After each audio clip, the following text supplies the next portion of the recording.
Okay okay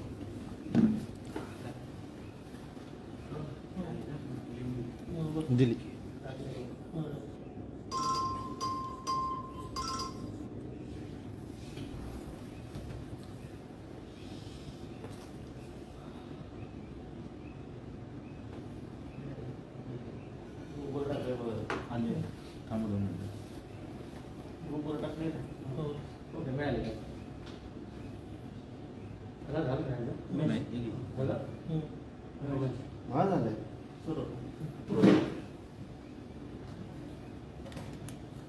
बांगलादेशमध्ये असलेल्या आमच्या हिंदू माता भगिनी आणि बंधूंची काळजी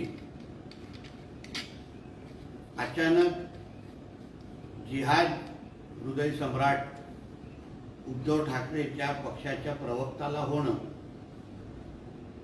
एक विनोदाची गोष्ट आहे. ज्यांना उठसूट फक्त दाढीवाले आणि मुल्ला मौलवी दिसतात, ज्यांना या महाराष्ट्रामध्ये जिहाद्यांच्या समर्थक किंवा जिहाद्यांना समर्थन करून मतदान मिळवायचं होतं, उबाटाचा प्रत्येक उमेदवार हा मुसलमान समाजाच्या मतामुळेच आज आमदार म्हणून निवडून आलेला आहे. यांनी जेवढा वेळ मुल्ला मौलवींबरोबर घालवला त्या विरुद्ध 1% पण वेळ यांनी कधीही मंदिर आणि आमच्या साधू संतांना दिलेला नाही. त्या पक्षाचा प्रवक्ता हा संजय राजाराम राऊत राष्ट्रीय स्वयंसंघ आणि भारतीय जनता पक्षाला देशभक्ती आणि हिंदुत्व अगर शिकवत असेल तर ह्याच्यापेक्षा नालायक कोणच असू शकत नाही. हा जेव्हा गोधडीमध्ये होता तेव्हापासून राष्ट्रीय स्वयंसेवक संघ, भारतीय जनता पक्ष हे हिंदू समाजाची सुरक्षा आणि त्याची काळजी घेत होते. या जगामध्ये कुठल्याही कानाकोपऱ्यामध्ये असलेला हिंदू ह्याची काळजी जेवढं राष्ट्रीय स्वयंसंघ करतात, जेवढं भारतीय जनता पक्ष करतात, त्याच्या 1% पण ह्या उबाटा आणि ह्याचा मालक करत नाही. मतदानावेळी ह्यांना फतवे लागतात आणि निकालामध्ये जेव्हा महाराष्ट्राच्या जनतेने ह्यांना नाकारलं तेव्हा मग आता ह्यांना भगवा आठवतो. आज बांगलादेशमध्ये राहत असलेल्या हिंदूंची काळजी घेण्यासाठी आमचं नरेंद्र मोदी साहेबांचं सरकार, आमचं परराष्ट्र मंत्रालय हे जेवढं दिवस रात्र काम करताय, काळजी घेत आहे, म्हणूनच आज बांगलादेशमध्ये राहत असलेल्या हिंदूंना चांगल्या पद्धतीने माहिती आहे की भारतामध्ये असलेल्या नरेंद्र मोदी सरकारामुळेच त्यांचं आयुष्य वाचेल, जीव वाचेल आणि बांगलादेश मधली परिस्थिती इंदिरा गांधींपेक्षाही चांगले हाताळण्याची क्षमता ही निश्चित पद्धतीने नरेंद्र मोदीजींमध्ये आहे असं मी ठाम विश्वासाने तुम्हाला सांगू शकतो. म्हणून संजय राजाराम राऊतला सांगेन, तू तुझ्या दाढी कुरवणाऱ्या लोकांबद्दल चिंता कर, त्यांच्या दाढी साफ करत बस, त्यांच्या टोप्या, गोल टोप्या साफ करत बस. तू हिंदूंची काळजी घेऊ नकोस, कारण का महाराष्ट्रातला आणि देशातला हिंदू समाजाला चांगलं माहिती आहे की राष्ट्रीय स्वयंसंघचा प्रत्येक स्वयंसेवक जेवढी त्यांची काळजी घेऊ शकतो, जेवढ्या त्यांची सुरक्षा करू शकतो ना, तेवढं तू आणि तुझे उभाटावाले कधीच करू शकत नाही. एवढं त्यांना चांगली माहिती. बोला. जगातला हिंदू संकटात आहे आणि खतरे में है, हे फक्त मोदी आणि शहा आणि भाजप याच्या स्वार्थामुळे, असं संजय राऊत म्हणतो. जगातला हिंदू समाज आज सुरक्षित आहे, स्वाभिमानाने हिंदू म्हणून जगतो, याचं एकमेव कारण आहे नरेंद्र मोदी. कारण का मोदी साहेबांच्या मुळे आज आंतरराष्ट्रीय पातळीवर असलेल्या भारताला मिळालेला सन्मान आणि कुठल्याही राष्ट्रीय अध्यक्षाला माहिती आहे की त्याच्या देशातल्या हिंदू समाजाला सुरक्षित ठेवणं, संरक्षण करणं ह्याला त्याला प्राथमिकता द्यायलाच लागते.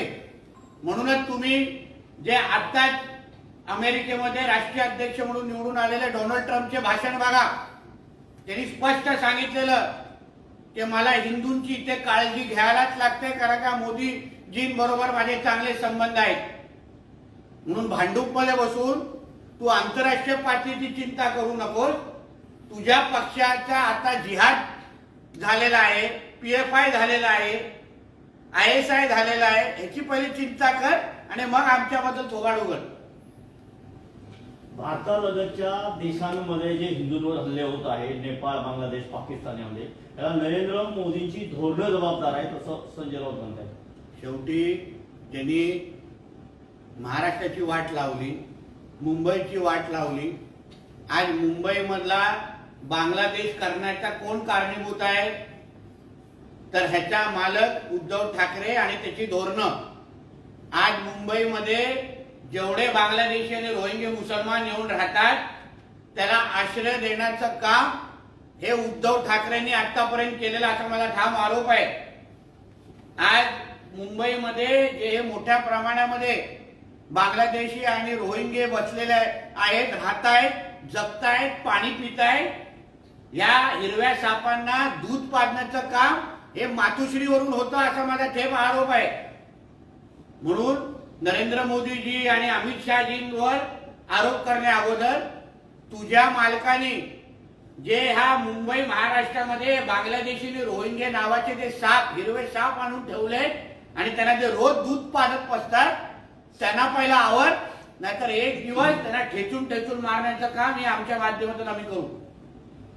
बांगलादेशमधील हिंदूंवरील हल्ले थांबवण्याची मोदी सरकारमध्ये ताकद नाही. 1971 मध्ये पाकिस्तानमध्ये जेव्हा हिंदूंचे हल्ले होत होते त्यावेळेला इंदिरा गांधींनी थेट हल्ला चढवला आणि पाकिस्तानचे 2 तुकडे केले. ती हिंमत यांच्यात नाही असं संजय राऊत. अजूनपर्यंत या संजय राजाराम राऊतनी नरेंद्र मोदीजी काय चीज आहेत त्यांना ओळखलं नाही. आज नरेंद्र मोदीजीच्या भीतीमुळे पाकिस्तान, बांगलादेश ह्या भागातले जे काही जिहादी आहेत, अतिरेकी आहेत, कसे थराथरा कापतात याचा अनुभव लवकरच त्याला येईल. म्हणजे सर्जिकल स्ट्राईक पासून असंख्य जे हल्ले पाकिस्तानवरून केलेले आहेत, आज पाकिस्तान आणि बांगलादेशमध्ये राहणाऱ्या प्रत्येक जिहाद्याला त्या पाकिस्तानी नेतृत्वाला माहिती आहे की हा काँग्रेसच्या काळातला भारत राहिलेला नाही, हा नरेंद्र मोदीजींचा भारत आहे, नरेंद्र मोदीजींचा हिंदुस्थान आहे. म्हणून तू इंदिरा गांधीजींचे दाखले द्यायचे बंद कर, कारण का मोदी साहेब त्यांनी जे काही इतिहास घडवणार आहे ते खुल्या डोळ्यांनी पाहत बस. संघाचे प्रमुख नेते इथे बसून फक्त पत्रक काढत आहेत. नरेंद्र मोदींना धोरणात्मक निर्णय घ्यायला त्यांनी सांगायला हवं असं संजय राऊत म्हणतात. राष्ट्रीय स्वयंसंघासारख्या एका राष्ट्रभक्त संघटनेने काय करावं हे आम्हाला या जिहादी संजय राऊतनी सांगण्याची काहीच गरज नाही. तुला जे काय पाकिस्तान एजंट म्हणून तुझं काय काम दिलंय ना, तू पाकिस्तानने सल्ले देत बस. राष्ट्रीय स्वयंसंघासारख्या एका राष्ट्रभक्त संघटनेने जे योग्य आहे तेच ते करणार आहेत आणि त्याच पद्धतीने येणाऱ्या काळात हिंदूंना संरक्षण मिळणार आहे. म्हणून तुझी एवढी मोठी लायकी नाहीये की तू राष्ट्रीय स्वयंसंघाला सल्ले देशील. या देशात हिंदूंना सर्वात जास्त धोका जर कोणाकडून असेल तर तो भाजपकडून आहे असं संजय राऊत म्हणतात. या देशात, या महाराष्ट्रात, या मुंबईत हिंदूंना सर्वात जास्त धोका कोणाकडून असेल तर तो जिहादी हृदय सम्राट उद्धव ठाकरेकडून आहे. ज्या पद्धतीने उद्धव ठाकरेंनी लोकसभा आणि विधानसभेमध्ये वोट जिहादच्या माध्यमातून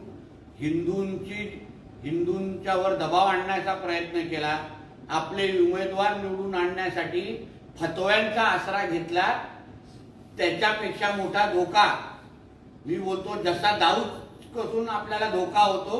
आज दुसरा आधुनिक दाऊद म्हणजे हा उद्धव ठाकरे आहे. हा जेवढा काळ महाराष्ट्रात आणि मुंबईमध्ये राहील तेवढा जास्त धोका मुंबई आणि महाराष्ट्राला असेल. म्हणून ह्याच्या योग्य वेळी बंदोबस्त करा आणि मुंबई आणि महाराष्ट्र अतिरेकी मुक्त करा असं मी सांगितलं. मुख्यमंत्र्यांच्या शपथविधीवरून बोलताना संजय राऊत असं म्हणतात की एका गृहमंत्री पदामुळे महाराष्ट्राचं सरकार अधांतरी लटकून पडलं आहे. हे कसलं मजबूत सरकार? असं आहे, पदांच्या बद्दल लाचारी करणारे, काँग्रेसच्या कोट्यावर मोगरा धरून नाचणाऱ्या लोकांनी ना दुसऱ्यांना पदांच्या बद्दल सल्ले देऊ नये. तुझा मालक निवडणुकीच्या अगोदर दिल्लीच्या कुठल्या कुठल्या कोपऱ्यामध्ये जाऊन कुठल्या खाण मार्केटमध्ये जाऊन मुजरा करत होता ना, याची चांगली माहिती आम्हाला आहे. म्हणून पहिले पदांबद्दल सल्ला तू तरी देऊ नकोस असा संजय राजाराम राऊतला मी सांगितलं. संजय राऊत असंही म्हणतायत फक्त गृहमंत्री पद सरकार स्थापनेमधला विषय असू शकत नाही. फडणवीसांच्या जागी वेगळं कोणी आणलं जातंय का? त्यासाठी सरकार स्थापना थांबली आहे का असे प्रश्न विचारले. पहिलं तू दुसऱ्यांच्या घरात डोकवण्यापेक्षा तुझ्या उबाटा नावाच्या घराला जे तुझी आग लावलेली आहे, पेटून टाकलेलं आहे. आज तुझ्या 20 मधले किती आमदार तुमच्या बरोबर राहतात हे डिसेंबरचं अधिवेशन संपेपर्यंत हे येणारा काळ समजेल. अर्धे लोक तुमचा पक्ष सोडण्याच्या मूडमध्ये आहेत. त्यांनी छुपा समर्थन पण दिलेलं आहे. आता तू जात असताना 20 आमदार अधिवेशनाला जातील नागपूरला, पण येत असताना किती उबाटाचे आमदार येतील हे फक्त मोजत बस, तेव्हा कळेल. म्हणून पहिलं स्वतःच्या घराची आग पहिले मिटव आणि मग दुसऱ्यांच्या घरामध्ये डुंकून बस. उद्यापर्यंत या सगळ्याचा उलगडा व्हायला पाहिजे, नाहीतर आम्ही आमचं पुस्तक उडू असा थेट इशारा संजय राऊत. तुझ्या पुस्तकांमध्ये पानं नाही, तुझं पुस्तक जाळून राख करण्याचं काम महाराष्ट्राच्या जनतेने केलेलं आहे. तुमचं पुस्तक रद्दीत टाकलेलं आहे, म्हणून त्या रद्दीत पडलेल्या पुस्तकाला कोणी विचारणार नाही एवढं मी संजय राजाराम राऊतला सांगितलं. मोहन भागवत यांना देशाच्या लोकसंख्येबद्दल खूप चिंता होत आहे. 150 करोड लोकसंख्या झाली आहे, अजून किती लोकसंख्या मोहन भागवत वाढवणार आहेत असं संजय राऊत म्हणतात. ज्यांना मोहन भागवतींच्या वाक्याचा अर्थच कळला नाही त्यांनी तेच अशा पद्धतीचे बालिश वक्तव्य करू शकतात. मोहन भागवतजीने महाराष्ट्र दिग्दर्शन आहे आणि ज्यांच्यापर्यंत ते मार्गदर्शन पोचायचं होतं ते निश्चित पद्धतीने पोचलेलं आहे. म्हणून मोहन भागवतजींचं वक्तव्य कळण्या एवढा मोठा आणि एवढी बौद्धिक क्षमता ही संजय राजाराम राऊत म्हणून भागवतजींना दिलेला संदेश करू नका. समझदारों को इशारा काफी होता है. दिघे साहेबांना दाढी शोभली, त्यांची दाढी हलकी नव्हती. तुम्ही दिघेंच्या विचारांची दाढी सुद्धा हलकी केली. दाढी फक्त शिवाजी महाराजांना शोभली. तुमची दाढी ही औरंगजेबाची, अफजल खानाची दाढी आहे जी महाराष्ट्रावर चाल करून आली आहे असं संजय राऊत मुख्यमंत्र्यांना. आता ना हे सगळे जे वक्तव्यांना कंटाळा आलेला आहे. महाराष्ट्राच्या जनतेने संजय राजाराम राऊतच्या थोबाडाला कुलूप लावलेला आहे. म्हणून जेवढ्या लवकर ती कुलपाची चावी तुम्ही फेकून द्याल तेवढं बरं आहे. आता हे औरंग्या, या टिप्या, या सगळ्या लोकांना परत कबरमध्ये टाकण्याचे काम महाराष्ट्राच्या जनतेनेच केलेलं आहे. आम्हाला बोलायची गरज नाही. आणि हा जेवढा थोबाड उघडेल ना संजय राजाराम सकाळी याचे 20चे 2 होतील कधी ना हेही कळणार नाही.